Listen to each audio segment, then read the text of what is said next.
Good afternoon again, Adam Gray at Lifestyle Equipment. We're going to look at a John Deere 210G that a customer bought and wanted a hydraulic pin grabber put on it. So we accommodated and found a used one online, ordered a new install kit with Fleco, and we're going to go over some of the basics of putting one of these things on a 210G.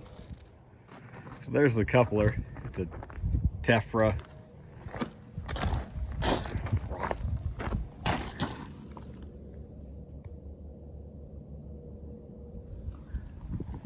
This has got 80mm pins on it. The Deere 210G and Cat 320s will fit interchangeably back and forth, so your buckets will fit. The couplers that go on those will also fit the Deere and 220 both. So don't think you're just consigned to a Cat or a Deere JBR couplers. But overall, we'll start with the hydraulics, and this kit was a universal kit from Fleco, which we are a dealer for. So if you're looking for buckets, grapples, install kits, there's the model number for it.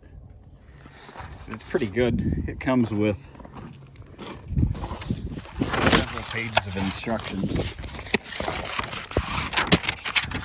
nice laid out diagrams, what end goes to where, what tools you're going to need. Now, since it's a universal kit, some of the fittings that go on your machine will be something you need to source for yourself. So like for this one, we had to source couplers that go into the tank, the drains, and a coupler to tee into the pressure line and the curl function. But here's the four-way. Obviously you've got pressure and return, and then pressure and return back to your coupler. It doesn't really matter which way these two hoses go in to start with. If your coupler works backwards, just swap these two hoses around and it'll work like it should. But we welded that on there.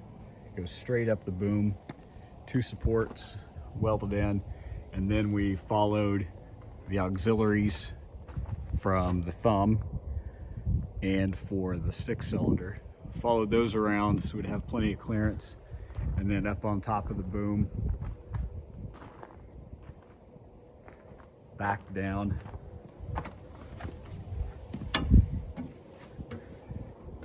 through the middle on the grease lines, through these two supports, trying to make it as clean as possible, and then back down, and there's our solenoid valve that runs everything. So the way these things work is they take pressure from the curl function on the bucket, provides pressure to the solenoid, which provides the pressure to run the coupler. Now, we were a little bit rushed on this one, but this bottom line on the 210Gs, I'm gonna assume probably 160s and 135s, probably the same. This is the pressure line for the bucket curl. So it's got I think this is number 12's O-ring face seals on it. We were a little pressed for time, so we had to come up with something that would work, and me and the local hydraulic shop came up with this. We teed in the JIC fitting and then just put a section of hose in between the factory rubber hose and the factory hard line. And then the JIC comes off here, runs down across, and goes into port number 3 on the coupler, or on the valve block. Now, that's where we came in. We've got to provide a tank drain too. So this one on top, I believe, is number 1. That one goes into a tank drain. So this hose goes back and around, and I should have left this off so you can see it better, but back inside here is the hydraulic tank. There, you can sort of see it right there.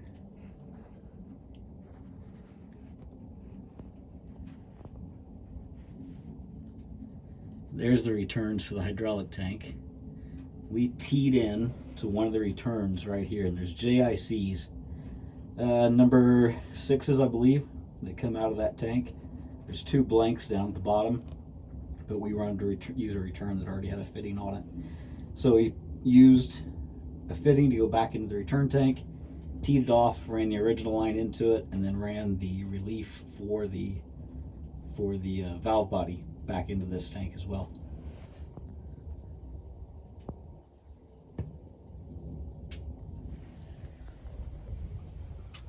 And that's it. 2 and 4 come out of the valve body, pressure and return for the coupler. They run right up where we just came from, all the way up the boom. This particular kit from Fleco seems like it was almost made for this machine, because if you use 2 sections of the hose, you have just enough slack down here to reach right back into there, and then there's another 10-foot section of hose that we didn't use, that if you want to put it on a larger machine or something with a long stick on it, you can do that. So that's basically the hydraulic side. Took a little bit of figuring out. Overall, not a terrible job to do for the most part. Obviously, the biggest, hardest job is knocking the old pins out of the bucket and getting your thumbs, couplers, and buckets all lined back up. So let's go into the cab. We'll talk about the electrical side of it.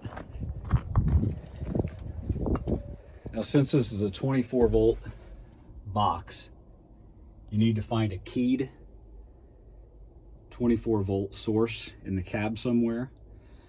Just so happens that the cigarette lighter is 24 volts and it is switched. So whenever the key comes on, you provide 24 volts to your lighter. So what we did was we removed this panel, spliced into the keys, or spliced into the cigarette lighter switch to get our 24 volts. We ran that back underneath this panel, down, and then spliced it into the pigtail and the connector down here. So you'll have 2 connections at the bottom of this connector. This one's going to be your power wire. That's what's going to come in from the cigarette lighter over there. Then you're going to have your signal wire to the solenoid. So obviously power runs through this cord into this box, out to this, and then it actuates your solenoid. Now, getting your power to your solenoid from this box through the cab and back down here where we mounted it was a bit of a challenge. But if you go look on top of the cab, and I'll show you here in a second, what we ended up finding was that you can take your connector, take the long end of it, run it up this panel. This panel is kind of a plasticky, rubbery thing. So we took it, ran it up through here, took this speaker out, and then right back here on the cab is a place for the JD telematics and GPS stuff to go. So the wires run it up through here into this, and then down the cab into the solenoid. And I'll show you that here in a minute. But let's see how this thing works. So keyed power.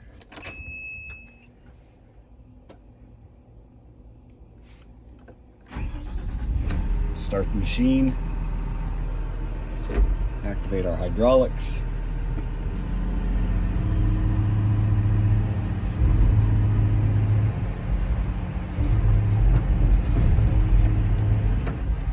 A little harder to do with one hand than I would think.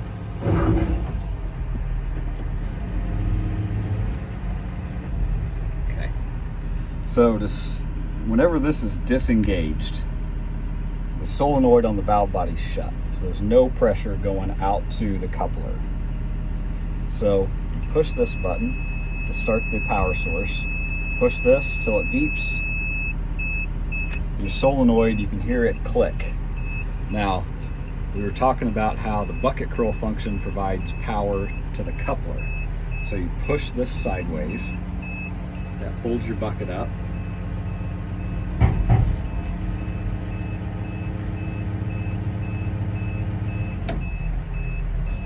And the coupler's detached.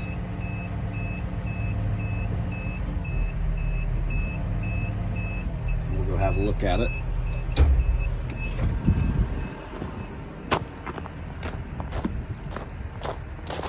So the coupler pulled up this piece and pulled back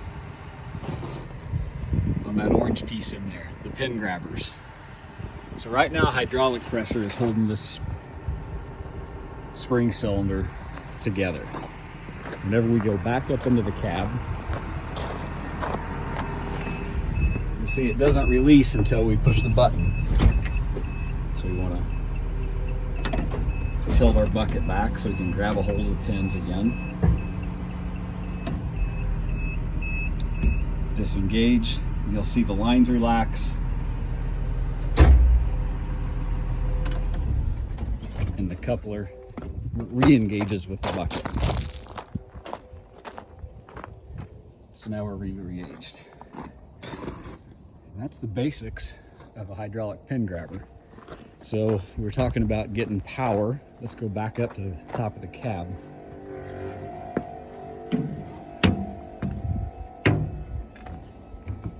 So right there is the telematics. This panel right here pops out, and there's a rubber boot right here that you can push your wires through for the coupler. Run them down the side of the cab and down into our control box and the valve body.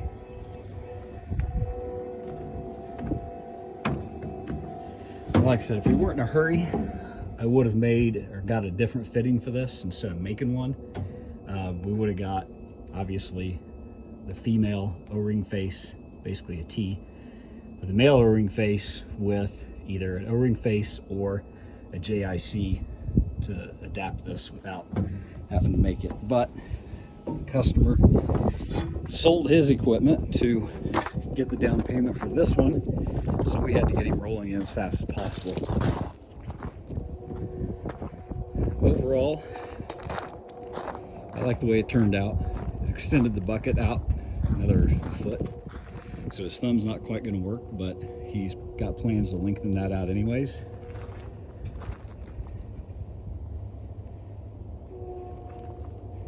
Just set some time aside. You know, if you're doing the pins and everything by yourself, give yourself a good half a day. And then if you're doing this the first time, it's probably going to take you a day and a half to figure out how to run everything. But overall, not too bad of an install. So if you happen to have any questions or need something from Fleco Manufacturing, by all means reach out to us. We'll help you out. Either leave a comment down below, give us a call at 217-240-2153, or we can be reached by email through our website, lifestyle-equipment.com. So thanks for watching. I hope I helped, and have a good day.